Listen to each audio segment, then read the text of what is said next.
Pierre-Christophe Baguet, bonjour. Bonjour. Merci pour la revue civique de nous dire en quoi la consultation des citoyens vous est apparue comme une figure non pas imposée, mais libre, mais intéressante.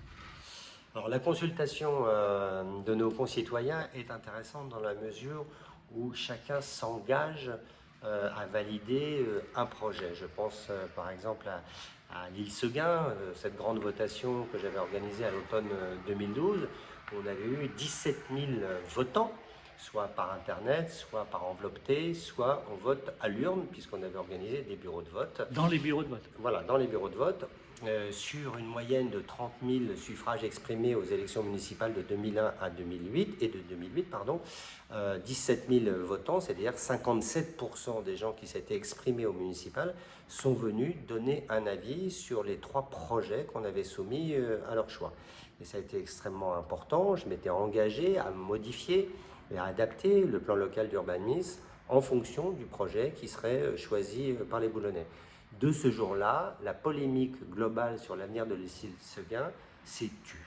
Et on a pu travailler beaucoup plus sereinement avec les différentes autorités administratives et les architectes.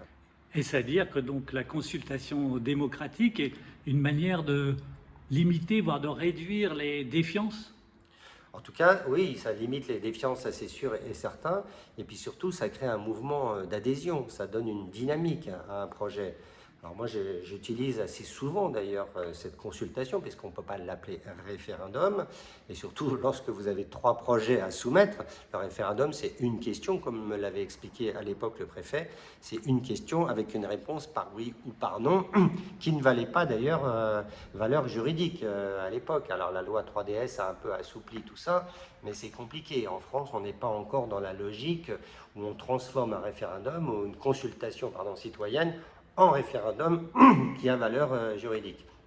Mais j'ai utilisé ce processus à plusieurs reprises et avec satisfaction, notamment sur des projets urbains de proximité, l'avenir d'une place, l'aménagement d'un mail piétonnier, est-ce que vous voulez ou non des voitures.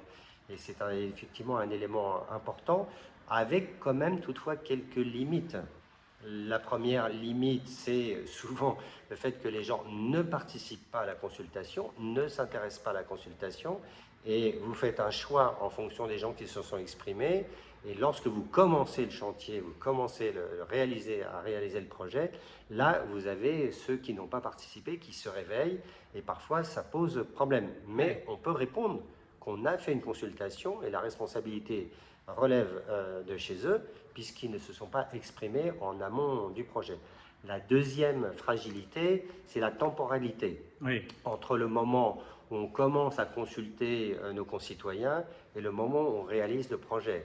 Parce qu'après, il faut lancer les appels d'offres, c'est extrêmement compliqué. C'est plusieurs années. Voilà, parfois c'est plusieurs années sur certains projets, et ça génère de la frustration.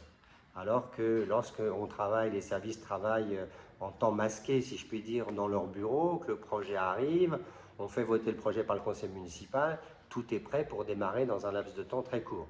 L'accélération du temps dans sa généralité, effectivement, pose des problèmes par rapport à cette consultation. Dernière question, est-ce que ces vertus quand même de la consultation des citoyens peut se transposer au niveau national? On parle beaucoup aujourd'hui de la rénovation démocratique nationale.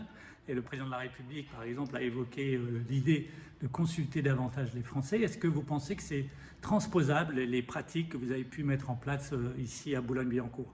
Alors, c'est transposable, mais il faut quand même beaucoup de souplesse dans le dispositif, parce que l'avantage, effectivement, de la consultation citoyenne, c'est qu'on peut l'adapter aux attentes de nos concitoyens.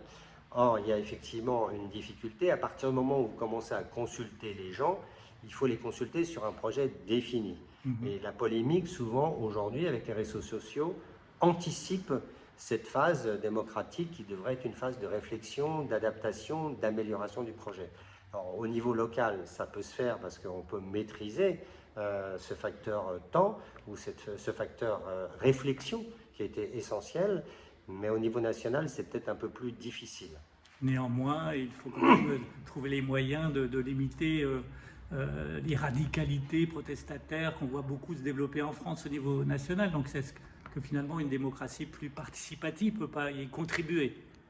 Alors si, effectivement, le fait qu'on voit bien aujourd'hui, il y a une défiance de nos concitoyens vis-à-vis du pouvoir politique en général, moins vis-à-vis des maires, mais en général, vis-à-vis du monde politique en général, et c'est une façon de recréer du lien, bien évidemment, avec nos concitoyens. Et ça, c'est évident, c'est un atout que devrait utiliser davantage l'État.